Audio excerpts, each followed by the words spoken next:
এমন সময় বাবাজি মা বোনেরা শুনবেন, এমন সময় বাবাজি ওই রোগা পাতলা ছেলেটি জুনেদ বাগদাদিকে ফেলে বুকের উপর চড়ে বসলো। লোকেরা বলল কুস্তি মানবো না, মানবো না, মানবো না, আদৌ এটা হতে পারে না, কেমন করে হলো, হতে পারে, এটা মানবো না। আবার বাদশার হুকুম মোতাবিক দ্বিতীয়বার আবার কুস্তি শুরু হলো। আবার দেখা যাচ্ছে রোগা পাতলা ছেলেটি দস্তাদস্তি করতে করতে জুনেদ বাগদাদিকে ফেলে বুকের উপর চড়ে বসলো। লোকেরা বলল কুস্তি মানবো না, মানবো না, তৃতীয়বার, এটাই লাস্ট। ভাইরা আমার বাবাজিরা, এইবার বাবাজি তৃতীয়বার জুনেদ বাগদাদির সাথে কুস্তি লড়তে লড়তে লড়তে লড়তে ওই রোগা পাতলা ছেলেটি জুনেদ বাগদাদিকে ফেলে বুকের উপর চড়ে বসলো। ভাইরা আমার বাবাজিরা, বাদশা পুরস্কার দিয়ে দিল, জুনেদ বাগদাদি চলে গেলেন, চলে গেলেন। বাবাজি ওই রোগা পাতলা ছেলেটি চলে গেল। বাবা বাদশা জুনেদ বাগদাদিকে ডেকে বলেছিলেন, ও বাবা জুনেদ, আমি জানতে চাই রোগা পাতলা ছেলেটির কাছে একবার নয়, দুইবার নয়, তিনবার হেরে গেলে তার কারণ জানতে চাই। জুনেদ বাগদাদি বলেছিলেন, জাপানা যতদিন কুস্তি লড়াবেন আমি তার কাছে হারা ছাড়া কখনো জিতবো না, কারণ জানতে চাই। জুনেদ বাগদাদি বলেছিলেন, বাদশা গো, আমি যখন তার হাতটা ধরেছিলাম আমি এক পটকানে তাকে শেষ করে দিতাম। আস্তে করে মুখটা কানের কাছে নিয়ে সে বলল, ও জুনেদ গো, আমি তোমার সাথে কুস্তিতে পারবো না, পারবো না, তবে জুনেদ গো আমার একটা পরিচয় আছে, পরিচয়টা নাও। আমি হলাম নবীর বংশধর, আমি হলাম আহলে বাইত নবীর বংশধর, নবীর আওলাদে রাসূল। আমি নবীর বংশধর, কখনো হারাম খায় না, খায় না। আমি 3 দিন হালাল রুজি না পেয়ে তোমার সাথে মোকাবেলার জন্য জুনেদ এসেছি রে জুনেদ, ওই মোকাবিলা করতে এসেছি। তুমি যদি আমাকে বুকের উপর নিয়ে হার স্বীকার করে যদি টাকাটা দেওয়াতে পারো, হালাল ভক্ষণ করতে পারবো। নবীর বংশধর হালাল ভক্ষণ করবে, দিকে তাকিয়ে তুমি আমাকে হালাল রুজির ব্যবস্থাটা করে দাও। যেই কথা যখন পরিচয়টা শুনলাম নবীর বংশধর, জুনেদ বাগদাদি বলছেন, জাপানা বাদশা শুনুন, শুনুন, ওই রাসূলের বংশধর নবীজি বলেছেন, আমার বংশধরের তাজিম করলো সে, আমি রাসূলুল্লাহ তাজিম করলো। আমার বংশের যে বাবাজি বেয়াদবি করলো সে রাসূলুল্লাহর সাথে বেয়াদবি করলো। সুতরাং আমি তাকে ফেলে বুকের উপর বসা মানে রাসূলুল্লাহর বুকের উপর বসার সমান হয়ে যাবে। জাপানা যা বাদশা শুনুন, শুনুন, ওই নবীর বংশধরের সাথে যতদিন বেঁচে থাকবো আপনি কুস্তি যদি লড়ান আমি হারা ছাড়া নবীর বংশধরের কাছে হারা ছাড়া জিতবো না। ও বাবাজিরা, মা বোনেরা, ওই রাত্রিতে জুনেদ বাগদাদি স্বপ্ন দেখছেন। দয়ার নবী রাহমাতুল লিল আলামিন স্বপ্নে হাজির হয়ে বলেছিলেন, ও জুনেদ গো, আমার নবীর বংশধরে তাজিম করার কারণে আমি রাসূলুল্লাহ সন্তুষ্ট, আমি রাসূলুল্লাহ সন্তুষ্ট। ভাইরা আমার বাবাজিরা, আমি রাসূলুল্লাহ সন্তুষ্ট, আমি রাসূলুল্লাহ সন্তুষ্ট। ভাইরা আমার বাবাজিরা, আল্লাহর নবী স্বপ্নে বলছেন, জুনেদ গো, আমার বংশধরে তাজিম করার কারণে আল্লাহ সন্তুষ্ট হয়ে আল্লাহ তাআলা তোমার নামটা ওলির দফতরে লিপিবদ্ধ করে দিয়েছেন। জোরে জোরে বলুন। হ্যাঁ, রডে একটা অ্যাড দেয় দেখবেন, যে চেনে সেই কেনে, চিনলে তো কিনবেন। আপনি আমাকে ইজ্জত সম্মান কখন করবেন? যখন বুঝবেন নবীর বংশধর। ওরে বাপ রে, কার সাথে বেয়াদবি! চিনলে তো আপনি কদর করবেন, আমার নবীকে চিনলে তো কদর করবেন। আজ এরা নবীকে চিনেছে আমাদের মত, নবীকে চিনেছে আমাদের মত, তাহলে সে নবীর কদর কি করে করবে বলুন? আমার কথা কি বোঝাতে পারছি? নবীকে বলেছে আমাদের মত। সে কি একজন ব্যাখ্যা করেছে, এক বাংলাদেশের এক বক্তা কি বলেছে জানেন? উনি ওয়াজ করছেন, যতবার জিবরিল আমিন নবীর কাছে এসেছিলেন, এই ওয়াজটা শুনুন, যতবার জিবরিল আমিন নবীর কাছে এসেছিলেন, যতবার মানে প্রত্যেক নবীর কাছে ফেরেশতারা হাজার হাজার বছরে 200, 300, 400 বেশি নয়, কোন নবীর কাছে ফেরেশতা 400 বেশি আসে না। আর আমার আপনার নবী দয়ার নবী রাহমাতুল্লিল আলামিনের কাছে 23 বছরে 24,000 বার এসেছে। কোন রিওয়ায়েতে 27,000 বারেরও কথা উল্লেখ আছে, আমি ওটা ছেড়ে দিলাম। নিম্ন 24,000। আমার নবীর ফজিলত কত? 23 বছরে 24,000 বার। কোন নবীর কাছে এত জিবরিল যাননি। ভাইরা আমার বাবাজিরা, ওই বক্তা বলেছেন যতবার রাসূলুল্লাহর জিবরিল আমিন রাসূলের পাক সাল্লাল্লাহু আলাইহি ওয়াসাল্লামের কাছে এসেছেন, যতবার এসেছেন রাসূলুল্লাহর কাছে, যতবার জিবরিল আমিন এসেছেন, এসে কি বলেছিলেন? ইয়া রাসূলুল্লাহ, আপনি মিসওয়াক করুন, আপনি মিসওয়াক করুন, কারণ আপনার মুখ থেকে দুর্গন্ধ বের হয়। জোরে জোরে বলুন। ওই তো সুবহানাল্লাহ বলে, এবার কি বলবে? এবার এর কি মীমাংসা করব? এটা দুটো গ্রুপ হয়ে গেছে। একটা গ্রুপ বলল নাউজুবিল্লাহ, আর এক গ্রুপ বলল সুবহানাল্লাহ। মানে দুই গ্রুপের লোকজন আছে এখানে।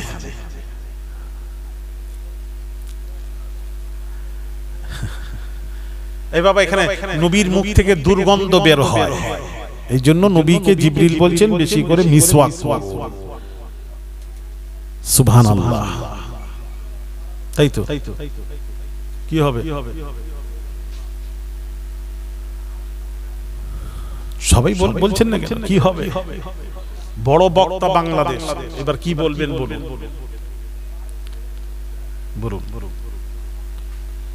এই তো ব্যাখ্যা, এই যে বলছিলেন না, ব্যাখ্যার মধ্যে পার্থক্য আছে। এগুলি আমরা বোঝাবো না। আমরা যদি না বোঝাই, ছেলেগুলা তো ইউটিউব দেখে দেখে তো বাবাজি নষ্ট হয়ে যাচ্ছে যে বাংলাদেশের বড় বক্তা। আস্তাগফিরুল্লাহল আযীম, আমার নবীকে সাধারণের সাথে মিশিয়ে দিল বড় বক্তা। হ্যাঁ, নবীর মুখ থেকে দুর্গন্ধ বের হয়, বলল বড় বক্তা। আপনি কোনটা দেখে বড় বক্তা ভাবছেন? আপনি কি ওয়াজ বোঝেন না নাকি? আপনি কি হেলিকপ্টারে উঠে যায় আর যার মানুষ লক্ষ লক্ষ মানুষ হয় এটা দেখে? কি ফলো করে আপনি বলছেন বড়? কোনটা দেখে বড় বলছেন ওরা আমাকে বলতে হবে। কি ভাষা বলছে, কি ওয়াজ করছে? আল্লাহ কি আপনার বিবেক দেননি? বিবেকটা কাজে লাগান। আস্তাগফিরুল্লাহল আযীম, আস্তাগফিরুল্লাহল আযীম। নবীর মুখ থেকে দুর্গন্ধ বের হয়। ওয়াজ দেখছেন? তাহলে হাদিসটা শোনাই, শোনাবো। কথাও বলেন, আপনারা একদম ইয়ে হয়ে গেছে।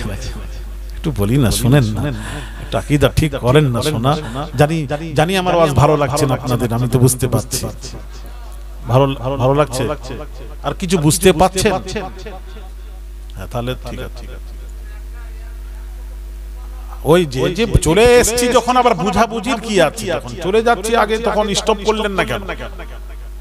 কোনটা? হ্যাঁ, চলে এসেছি তো, তখন কোথায় ছিলেন আপনি?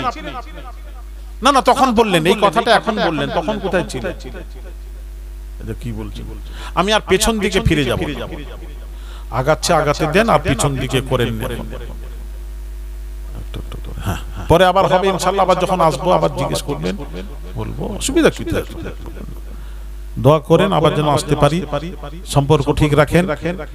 ভাইয়ের আমার বাবাজিরা, ব্যাখ্যাটা শুনুন কিভাবে ব্যাখ্যা করছেন। ভাইয়ের আমার বাবাজিরা, মা বোনেরা, আব্দুল মুত্তালিব নবীজির দাদা। আব্দুল মুত্তালিবের কাছে বাবাজি কিছু মহিলারা নালিশ করলো। কিছু মহিলারা গিয়ে বলল, আব্দুল মুত্তালিব শুনুন, আমরা আপনার কাছে নালিশ নিয়ে এসেছি। কার ব্যাপারে? আমিনার ব্যাপারে। কি নালিশ নিয়ে এসেছি? না, আব্দুল্লাহ আমিনার স্বামী আব্দুল্লাহ ইন্তেকাল করার পর আপনার বৌমা আমিনা এমন সুগন্ধি ব্যবহার করে, আশেপাশে সুগন্ধি ছড়িয়ে পড়ে, এত আতর, কিন্তু দামি দামি আতর ব্যবহার করে। স্বামী চলে গেলে তো এইরকম সুগন্ধি ব্যবহার করতে নেই। আপনার বৌমা আমিনা সুগন্ধি ব্যবহার করে। এই নালিশ নিয়ে এসেছে, একটু বোঝাবেন। এইবার বাবাজি আব্দুল মুত্তালিব বৌমা আমিনাকে ডেকে পাঠান। আমিনা গেছেন, ও বৌমা আমিনা, আমিনা পাড়ার প্রতিবেশী মহিলারা আমাকে এসে তোমার ব্যাপারে নালিশ করে গেছে। আব্বা জান, শ্বশুর আব্বা কি নালিশ করেছে বলুন? তোমার স্বামী ইন্তেকাল করার পর তুমি সুগন্ধি ব্যবহার করো, দামি দামি আতর ব্যবহার করো, সুগন্ধি ব্যবহার করো। স্বামীর ইন্তেকাল করার পর এই রকম সুগন্ধি ব্যবহার করতে নেই, করতে নেই, করতে নেই, করতে নেই। তখন আমিনা বলেছিলেন, ও শ্বশুর আব্বা শুনুন, শুনুন, আল্লাহর কসম করে বলছি আপনার কাছে, আমি আমার স্বামী চলে যাওয়ার পর থেকে আমি কোনো সুগন্ধি ব্যবহার করিনি। তাহলে পাড়ার প্রতিবেশীরা যে বলল তারা ঠিক বলেছে, মিথ্যা বলেনি। তবে শুনুন ও আমার শ্বশুর আব্বা, শুনুন, আমার গর্বে মুহাম্মাদুর রাসূলুল্লাহ আসার পর, আমার গর্বে আপনার নাতি আসার পর, মুহাম্মাদুর রাসূলুল্লাহ সাল্লাল্লাহু আলাইহি ওয়াসাল্লাম আসার পর থেকে আমার শরীর থেকে মুশকে আম্বারের চেয়েও দ্বিগুণ সুগন্ধি বের হতে থাকে। জোরে জোরে বলুন। আমি কোন সুগন্ধি ব্যবহার করিনি, শিশু মুহাম্মাদের ওসিলায় আমার শরীর থেকে সুগন্ধি ছড়িয়ে পড়ে। হ্যাঁ, আমি রাস্তা দিয়ে যাই, সুগন্ধি সুগন্ধি ছড়ায়, ছড়াতে থাকে। কে যেন সুগন্ধি ছড়াচ্ছে? রাসূল আসার কারণে। জোরে বলুন। আমি কোন সুগন্ধি ব্যবহার করিনি। হ্যাঁ, রাসূল গর্বে আসার পর যদি তার শরীর থেকে যদি আমিনার সুগন্ধি বের হয় আর নবীজির মুখ থেকে দুর্গন্ধ বের হয়। ও আচ্ছা আচ্ছা, আপনার ফার্স্ট ক্লাস ওয়াজ। কত টাকা পেয়েছে? হ্যাঁ, বাইরামার বাবাজিরা ও মা বোনের একটু শুনবেন, শুনবেন। দয়ার নবী রাহমাতুল লিল আলামিন একদিন পেশাব করলেন। বাবাজি আব্দুল হক মুহাদ্দিস দেহলভী রাহমাতুল্লাহ আলাইহি মাদারিজুন নবুওয়াত কিতাবের মধ্যে লিখছেন হাদিস শরীফ। বাবাজি, বাইরামার বাবাজিরা, আল্লাহর নবী পেশাব করলেন, একটা পাত্রে পেশাব করে রেখে দিলেন। আম্মা জান আয়েশা রেখে দিলেন। সকাল হয়েছে বাবাজি, সকাল হয়েছে। আম্মা জান আয়েশা ওই পাত্রটা খালি দেখতে পেয়ে দাসী উম্মে আইমানকে বলেছিলেন, ও দাসী উম্মে আইমান, এই পাত্রে পেশাব ছিল তুমি জানো? হযরত দাসী উম্মে আইমান থরথর করে কাঁপছেন আর বলছেন, আম্মা জান, ওতে তো পেশাব করে জানতাম না, জানতাম না, জানতাম না। রাত্রি আমার পিপাসা লাগলো, আমাকে রাত্রিতে পিপাসা লাগলো। আমি তখন কি করলাম, ওই পাত্রটা দেখলাম পানি রাখা আছে, পাত্রটা নাকের কাছে রাখলাম, মুশকে আম্বারের খুশবু বের হচ্ছিল। আমি ভাবলাম রাসূল পাক সাল্লাল্লাহু আলাইহি ওয়াসাল্লাম বুঝি পানি পান করে রেখে দিয়েছেন। রাসূল পাক সাল্লাল্লাহু আলাইহি ওয়াসাল্লামের লাভ মোবারক লেগে পানি খুশবুদার হয়ে গেছে। আমি তাবাররুক মনে করে পানি মনে করে পান করে নিয়েছি। পেশাব বলে জানতাম না, জানতাম না, জানতাম না। আল্লাহর নবী যদি জানতে পারে নারাজ হয়ে যাবেন, বেজার হয়ে যাবেন, আমি ধ্বংস হয়ে যাব, বরবাদ হয়ে যাব। আমার নবী নারাজ হয়ে গেলে গোটা দুনিয়া নারাজ হয়ে যাবে। দাসী উম্মে আইমান চোখের পানি ছেড়ে কাঁদতে লাগলেন। আল্লাহর নবীর কাছে সংবাদ পৌঁছালো। আল্লাহর নবী ডাকলেন দাসী উম্মে আইমানকে, ডেকে বলেছিলেন, ও দাসী উম্মে আইমান, শোনো শোনো, তুমি আমি রাসূলুল্লাহ পেশাব পান করেছো, আজ থেকে তোমার পেটের বিমার হবে না, হবে না। আজ জীবনে পেটের বিমার হবে না, হবে না, হবে না। আমি পেশাব, আমার পেশাব পান করার কারণে আমি রাসূলুল্লাহ সার্টিফিকেট দিচ্ছি, তোমার উপর জাহান্নামের আগুন হারাম হয়ে জান্নাত ওয়াজিব হয়ে গেছে। জোরে জোরে বলুন। ভাইরা আমার বাবাজিরা, বর্ণনাকারী রাবী বর্ণনা করেন, ওই দাসী উম্মে আইমানের যত ছাত্রী না ছাত্রী পর্যন্ত, বংশ পর্যন্ত যত সন্তান হতো, সব সন্তানের শরীর থেকে মুশকে আম্বারের খুশবু বের হতো। জোরে জোরে বলুন। আর রাসূলের মুখ থেকে দুর্গন্ধ। বিবেকটা কাজে লাগান। বিবেক মেনে নাই আপনাদের? বিবেক কি মেনে নিয়েছে? এটা হতে পারে, সবাই বলছে না, তার মানে সব খেয়ে বসে আছে। আরে বিক্রি হওনি বাপ, আমার হাতে ধরে বলছি, এদিকে এসো না, নবীর পক্ষে থাকো, এদিকে মরবে, ওদিকে জান্নাতে পৌঁছে যাবে। কি করে নবীর মুখ থেকে দুর্গন্ধ বের হয়? হাদিস শরীফে এসেছে জানেন, নবীজি প্রতিদিন ফজরের নামাজ পড়ে, এদিকে তাকান, ফজরের নামাজ পড়ে একদিন বলছেন চলো সাহাবীরা এইদিকে যাই ঘুরতে, ফজরের নামাজ পড়ে নবী ঘুরতে যেতে, চলো, যে দেখছেন একটা বাড়িতে কিছু লোকজন ভিড়, সাহাবীকে পাঠালেন, যাও তো দেখো তো ওই বাড়িতে ভিড় কেন? যে দেখছেন, গিয়ে বলছেন বা কি হচ্ছে? না আমার মেয়ের বিয়ে, মেয়ের বিয়ে হচ্ছে। না রাসূল, আপনি কি ব্যাপার? না রাসূল পাঠিয়েছেন, দেখে আসো। রাসূল পাঠিয়েছেন। তখন সাহাবীরা, গরীব সাহাবী ছিলেন তো, ছুটে গিয়ে বলছেন ইয়া রাসূলুল্লাহ। কোথায় রাসূল? ওই তো, ছুটে গিয়ে বলছেন ইয়া রাসূলুল্লাহ উপস্থিত, দাওয়াত গ্রহণ করুন। আপনি যখন, আপনাকে দাওয়াত এই জন্য দিইনি, আপনি যখন দাওয়াতে যান সাহাবীদেরকে সঙ্গে নিয়ে যান, আমি গরীব সাহাবী, কি মেহমানদারি করব? বেয়াদবি যদি হয়ে যায় ধ্বংস হয়ে যাবে, যার জন্য দাওয়াত করতে পারিনি ইয়া রাসূলুল্লাহ। আপনি যখন আমার ঘরের সম্মুখে এসেছেন, একটু আমার ঘরে যদি উপস্থিত দাওয়াত গ্রহণ করে যেতেন খুশি হতাম। রাসূল উপস্থিত দাওয়াত গ্রহণ করে পৌঁছালেন।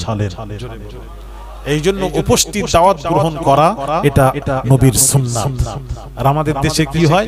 উল্টো, ছেলের বিয়ে হবে, দাওয়াত যদি এক সপ্তাহ 10 দিন আগে যদি না দেয়, যদি যেদিন বিয়ে তার একদিন বা সেই দিন দেয়, আপনারা দাওয়াত নেবেন তো নেন তো, এই দেশে নিয়ম কি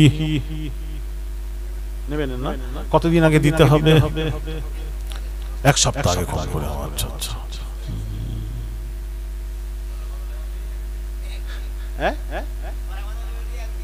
ধরা বাঁধা বিয়ে হলো একদিন, সে তো ধরা বাঁধা হলে তো দাওয়াত টাওয়াত করে, আবার ধরা বাঁধা আবার দাওয়াত হয়, ওটা দাওয়াত হয়নি। আমি দাওয়াত করে যেটা অনুষ্ঠান করে ভালোভাবে যেটা বিয়ে হয়, সেটার দাওয়াত কতদিন আগে দিতে হয়?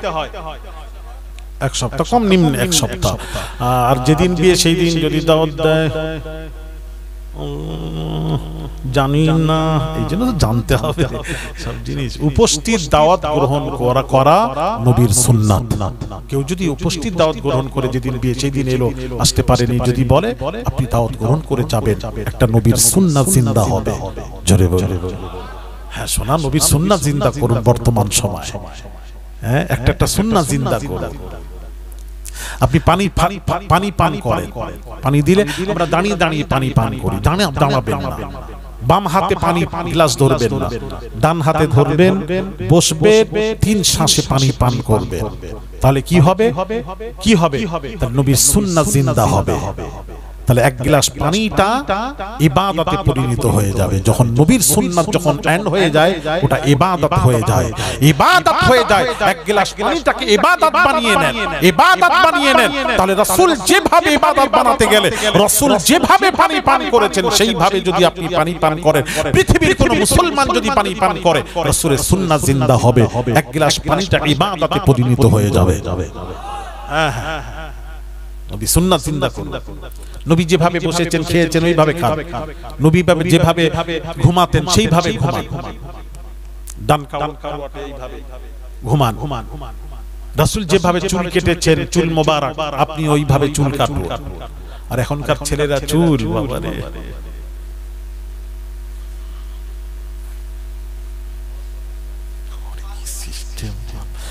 আর বাপেরা পয়সা দিচ্ছে, ছেলে কেটে এসছে, বাপেরা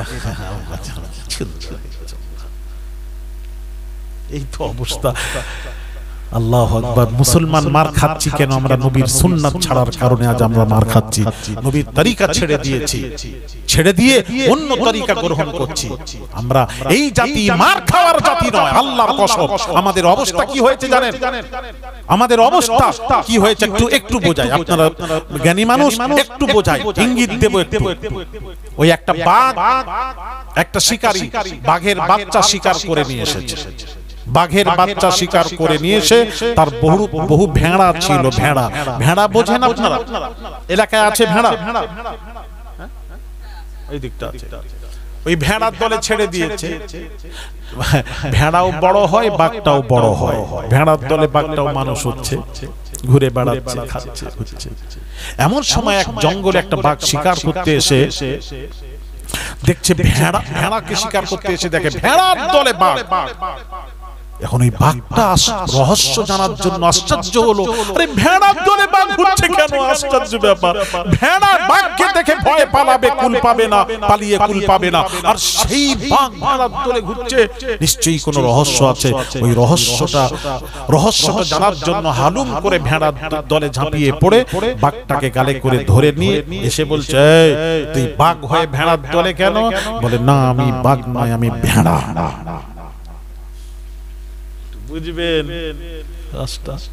রাস্তা বুঝে নিলে অনেক লাভ আছে।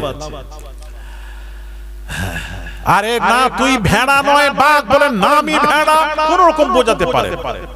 এই বোঝানোর জন্য বাঘটাকে ধরে নিয়ে একটা কূপের কাছে গেছে। কূপ মানে কুয়ার কাছে। আপনাদের এলাকায় কুয়া টুয়া নেই, আমাদের মেদিনীপুরে আছে, যাবে একটা কুয়া আছে। বালাক শহীদ রহমতুল্লাহ আলাইহি, আল্লাহর ওলি বললেন, এই পানি ওহি রহ যা, বলার সাথে সাথে পানি ওইভাবেই রয়ে গেছে। মাটি থেকে 1.5 হাত নিচে পানি, গভীর হলো 10 ফুট এরকম। হ্যাঁ, 700 বছর হতে চলছে, 700 বছর হতে চললো বাবাজি। প্রতিদিন হাজার হাজার হিন্দু মুসলিম ডিএমএ এসপি পানি তুলে নিয়ে যাচ্ছে। পানি কমেও না, বর্ষাকালে বাড়েও না। এই কুয়াটা কারা কারা দেখেছেন হাত তোলে? অনেকেই গেছেন। আমি ঠিক বলছি তো? এই কুয়ার পানি আপনারা কত বছর দেখছেন? কথা বলেন না, কে কবার দেখেছেন বলেন তো? অনেকবার দেখেছেন। তুমি 3 বার দেখেছো। যতবার গেছো কুয়ার পানি কি কতটা বেশি দেখেছো, না কমে গেছে দেখেছো, না যেমন কে তেমন দেখেছো? ওই যে দড়ি বালতি ওই রকমই আছে, যেমন দেখে আসবেন, এগুলো লক্ষ্য করবে, ফলো করবে। সামান্য পানি একটা টর্চ মারবে, এবারে যাবে, টর্চ মেরে দেখবে নিচে পয়সা পড়ে আছে, অনেক পয়সা দেয়, পয়সা পড়ে আছে দেখা যায়। আল্লাহর কসম, ৭৮-এর বন্যায় আমরা দেখেছি সব ডুবে গেছে মেদিনীপুরে। ওই কুয়া পানি বাড়ে না, যেমন কে তেমন। কেন? কমেও না, তুললে যে কমবেও না, বর্ষাকালে বাড়েও না। কেন? আল্লাহর ওলি বললেন, ওই পানি ওহি রহ যা, ওখানেই রয়ে যা। আল্লাহর ওলি জবানের কথা হাদিস শরীফে এসেছে, বুখারী শরীফের। নবীজি বলছেন, এমন এমন বান্দা আছে দুনিয়াতে, আল্লাহর বান্দা, মাহবুব বান্দা, প্রিয় বান্দা, তাদেরকে দেখলে আপনি কাছে বসতে দেবেন না, কিন্তু তারা জবান থেকে যা বলে দেয় তাই হয়ে যায়। জোরে বলেন না সুবহানাল্লাহ। আমি আহমদাবাদে জলসায় গেছি, আহমদাবাদে জলসায় গেছি। ওখানে একটা ঘটনা শুনেন। দরগা শাহ আলম, আল্লাহর ওলি দরবারে, উনার অনেক ঘটনা আছে। রাসূল পাক সাল্লাল্লাহু আলাইহি ওয়াসাল্লামের কাছে এসেছিলেন, নবীজির কদমের ছাপ মোবারকটা ওখানে আছে, অনেক কিছু আছে। নবীজি একটা দর্শ দিয়েছিলেন যে গদিতে বসে, সে খাটিয়াটা এখনো তোলা আছে, নবী ওই খাটিয়ায় বসে হাদিস শরীফ পড়িয়েছিলেন, দর্শ দিয়েছিলেন ওনার পরিবর্তে। বাবাজি অনেক ঘটনা। শালামের দরবারে গিয়ে উনি রাত্রে তাহাজ্জুদ পড়ার জন্য বের হয়েছেন। প্রতিদিন তাহাজ্জুদ পড়তেন। একদিন বের হয়ে হঠাৎ পায়ে, রাত্রিতে অন্ধকার তো, পায়ে ঠোকর লাগলো। ঠোকর লাগতে ওনার খুব জোর লাগতে উনি বললেন, মুখ থেকে বের হয়ে গেল, এটা পাথর না ইট না লোহা না মাটি। 3-4টি শব্দ বলেছিলেন, পাথর না লোহা না ইট না মাটি। এটা কি? এই 4টা কথা বলার পর সকালে উঠে দেখছে, আল্লাহর কসম, ওটা পাথরও আছে, পাথরও হয়ে গেছে, ইট হয়ে গেছে, লোহা হয়ে গেছে, মাটিও রয়েছে। ওই একটার মধ্যে সবকিছু জমা হয়ে গেছে। জোরে বলে আমার চামড়ার চোখে দেখে, হাত দিয়ে দেখে এসেছে, গল্প শোনা, ওই আল্লাহর ওলি জবান থেকে বের হয়ে গেছে। এটা কি? লোহা না পাথর না মাটি না আপনার ইট, যেটা 4টা শব্দ বলেছেন, 4টা শব্দ ওখানে অ্যাড হয়ে গেছে। মানুষ দেখে আসছে, গবেষণা করছে পাথরকে নিয়ে। আল্লাহর ওলিদের জবান বাবা কেন হবে না? মান কানা লিল্লাহি কানাল্লাহু লাহু, যে আল্লাহর হয়ে যায়, আল্লাহ তার হয়ে। সৃষ্টি, तमाम পৃথিবীর সমস্ত সৃষ্টি বস্তু আল্লাহ তা তাবে করে দেন, সে যা বলে তাই হয়ে যায়। জোরে বলেন না সুবহানাল্লাহ। ভাইরা আমার, বাবাজিরা,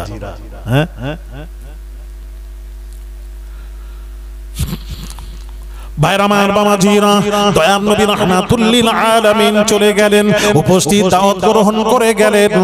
এইবার যাওয়ার পর নবীজি বলছেন, আমি কিছু দিতে পারছি না, শোনো শোনো ও সাহাবী, শোনো শোনো, আস্তে করে বাবা এদিকে তাকান, আমার দিকে তাকান। নবীজির কপাল মোবারকে বাবা ওই ঘাম মোবারক বের হতো দানা দানা, বাবাজি সোনার মতন চকচক করতো, বাবা মতির মতন চকচক করতো। ওই ঘাম মোবারক বললেন একটু শিশি নিয়ে এসো। সাহাবী শিশি নিয়ে এলেন। নবীজি বাবাজি হাদিস শরীফ, নবীজি এইভাবে বাবা ওই ঘাম মোবারক নিয়ে শিশিতে দিয়ে বললেন, তোমার জামাইকে এবং তোমার মেয়েকে এই ঘাম মোবারকটা তুমি মাখিয়ে দেবে, বাবা মাখিয়ে দেবে। সুগন্ধি, কোনো সুগন্ধি নেই সেই সময়, গরিব মানুষ সুগন্ধি কিনতে পারতো না, সুগন্ধি কিনতে পারতো না, তোর কিনতে পারতো না। নবীজি দিয়ে বললেন, জামাই আর মেয়ের গায়ে মাখিয়ে দাও। আল্লাহর কসম বাবাজি হাদিস শরীফ, রাসূলুল্লাহ সাল্লাল্লাহু আলাইহি ওয়াসাল্লামের পাসিনা মোবারকে যে খুশবু ছিল, পৃথিবীর আতরে সেই খুশবু ছিল না। এই জন্য কবি বলেছেন, তেরে জান্নাত মে ऐसी খুশবু নেহি, তেরে জান্নাত মে ऐसी খুশবু নেহি, जो खुशबू नबी के पसीने में है। জোরে জোরে বলুন, পৃথিবীর কোন আতরে সেই খুশবু ছিল না, নবীর ঘাম মোবারকে যে খুশবু ছিল, যে রাসূল পাক সাল্লাল্লাহু আলাইহি ওয়াসাল্লামের ঘাম মোবারকে খুশবু বের হতো, সেই নবীজির মুখ থেকে দুর্গন্ধ। আমি চিন্তা করলাম দেখি হাদিসটা কি বলেছে, একটু দেখি কি হাদিস বলেছে। আমি একটু দেখলাম হাদিসটা, একটু শোনাবো আপনাদেরকে। উনি কোন হাদিস ভিত্তিক এই ব্যাখ্যা করে মানুষকে বোঝাচ্ছেন। নিশ্চয়ই হাদিস আছে তো, এমনি তো উনি তো আর পাগল নয়, হাদিস বলেছেন। ওটা কি হাদিস, কি হাদিস? এতক্ষণ ঘড়ি দেখিনি, একটু এবার ঘড়ি দেখছি, কিছু মনে করবেন না। ও তো সময় হয়েই গেল, 5 মিনিট। দেখ আর নয়, সময় হয়ে গেছে, আবার পরের ব্যাখ্যা করব। আরো অনেক ব্যাখ্যা আছে, আমি ঠিক মতো বোঝাতে পারলাম না, এখনো সমাপ্ত করতে পারলাম না।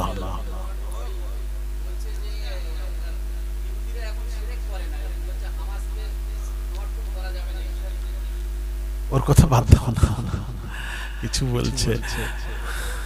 হ্যাঁ একটু বলবো, তুমি একা শুনবে বলছো তো? আচ্ছা, একটু শুনেন। উনি যে হাদিসটা বলেছেন, হাদিসটা কতটুকু সহি একটু আমাদের জানতে হবে না, একটু জেনে নিন।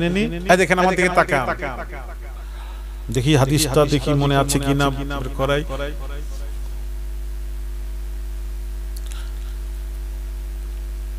তাসাওয়াকু ইবারত পড়ছি, তাসাওয়াকু ইন্না সিওয়াকা মাতহারাতুল লিল ফাম ওয়া মারদাতুল লিররাব। এটা হাদিসের ইবারত। জিবরিল আমিন রাসূলের কাছে এসে বললেন, কি বললেন জানেন? মা যা আনি জিবরিল, জিবরিল রাসূলের কাছে এসে বলছেন, কি বলছেন? মিসওয়াক করেন, মিসওয়াক করেন। মিসওয়াক দুইটি জিনিস, মিসওয়াক করলে দুইটি ফায়দা হয়, উপকার হয়, দুইটি ফায়দা উপকার হয় মিসওয়াক করলে। একটা হলো মাতহারাতুল লিল ফাম, মুখের দুর্গন্ধ দূর হয়। ও জগতের উজ্জ্বল নক্ষত্র মরহুম মুজাহিদ ইসলাম পীরে কামেল শাহ সুফি সৈয়দ আহমদুল্লাহ পীর কিবলা নওয়ারাল্লাহু মারকাদা এবং আম্মা জানের সবরে শানি ধার্য তারিখ চৈত্র মাসের প্রথম সপ্তাহ বুধবার ছিল। ওটা রমজান পড়ার কারণে এটা জ্যৈষ্ঠ মাসের 8 তারিখে করা হয়েছে। দাওয়াত দিলাম, সকলেই যাবেন। 14,000 আল্লাহর ওলি শুয়ে আছেন, একটু যাবেন। দাদা পীর হাজী মুস্তাফা মাদানী শুয়ে আছেন, ওখানে যাবেন। আমি ওখানে আপনাদেরকে বলবো, মনে করে দেবেন।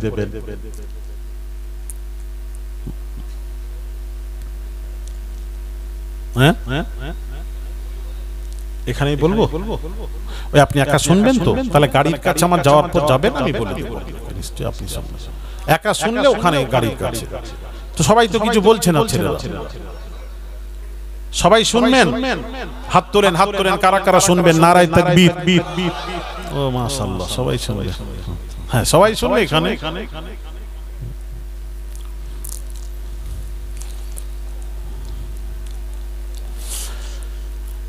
ভাইরা আমার, বাবাজিরা, ও মা বোনেরা শুনবেন, এত বড় বড় গুনাহ করার কারণ, গুনাহ করার পরও তারপর আমরা বানর শুকর না হওয়ার পেছনে নিশ্চয়ই কোনো রহস্য লুকিয়ে আছে। ওই রহস্যটা কোরআন থেকে পেয়েছি বাবাজি। আল্লাহ পাক কোরআন পাকে ইরশাদ করেন, মা কানাল্লাহু লিয়ুআযিবাহুম ওয়া আনতা ফীহিম। জোরে বলুন সুবহানাল্লাহ। এই কারণে আমরা বানর শুকর হচ্ছি না। কারণটা শুনতে চাইলেন আমি কোরআন থেকে বলে দিলাম, মনে রাখেন, মনে রাখবেন। কি হলো?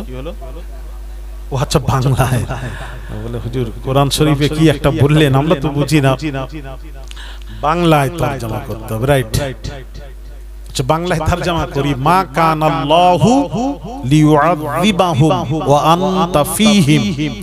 আল্লাহ পাক বলছেন, হাবিব আপনি, আল্লাহ বলছেন এই হাবিব আপনি কি বলছেন জানান বাবাজি। সূরা বালাদ, লা উকসিমু বিহাযাল বালাদ। লা হলো যায়েদ, লা হলো ইস্তিফামিল ইনকারি। লা যদি ইস্তিফামিল ইনকারি হয়, আয়াতের তরজমা হবে আল্লাহ পাক বলেন, লা উকসিমু বিহাযাল বালাদ। আল্লাহ পাক বলেন, হাবিব রে, আমি মক্কার কসম কি খাবো না, আমি কি মক্কা শহরের কসম কি খাবো না। ওয়া আনতা হিল্লুম বিহাযাল বালাদ। আল্লাহ বলছেন, বন্ধু হে হাবিব, আপনি মক্কায় অবস্থান করছেন আর আমি আল্লাহ মক্কার কসম খাবো না, এটা হতে পারে না। ভাইরা আমার, বাবাজিরা, আল্লাহ পাক বলছেন, মা কানাল্লাহু লিয়ুআযিবাহুম ওয়া আনতা ফীহিম। আমার আল্লাহ পাক বলেন, আল্লাহ পাক বলেন, হাবিব আপনি উম্মতের মাঝে থাকবেন, উম্মতের মাঝে থাকবেন, আর আমি আল্লাহ আপনার উম্মতকে বানর বানাবো, শুকর বানাবো, বড় বড় আযাব নাযিল করব, এটা হতে পারে না। আরো জোরে বলুন। তাহলে কোরআনের আয়াত দিয়ে বোঝা গেল নবীজি আমাদের মাঝে রয়েছে। জোরে জোরে বলুন। আমাদের মাঝে থাকার কারণে আল্লাহ আমাদেরকে বানর শুকর বলছেন। কি করে বানাবো? বন্ধু আপনি উম্মতের মাঝে থাকবেন আর আপনার উম্মতকে আমি বানর বানাবো, শুকর বানাবো, এটা হতে পারে না। জোরে জোরে। তাহলে নবী আছেন না চলে গেছেন? আছেন।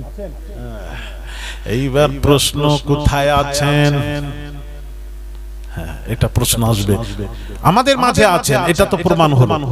আমাদের মাঝে আবার কোথায় আছেন নির্দিষ্ট, ওটা আপনারা গাবতলার এলাকাবাসী বলবেন। যেহেতু গাবতলায় ওয়াজ নসিহত এত হয় এলাকায়, আপনারা শুনে শুনে বোধহয় হিসেব নেই কত জীবনে ওয়াজ শুনেছেন, তাহলে আপনারা বলবেন। আর যদি বলেন আজকেই শুনতে এসেছি প্রথম ওয়াজ, তাহলে আমি বলবো করবেন।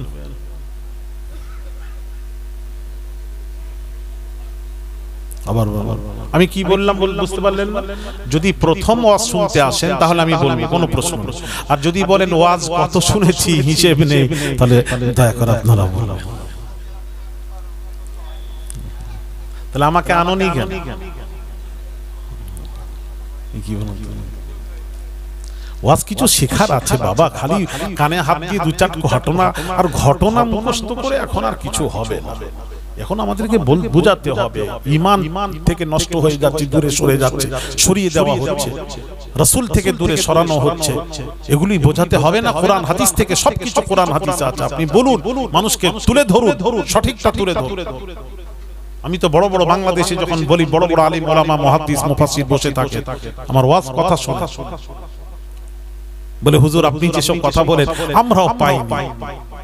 আমি পাবেন কোথায়? সমুদ্রের তল দেশে গেলে পাবেন, আপনারা তো পৌঁছান না তল দেশে।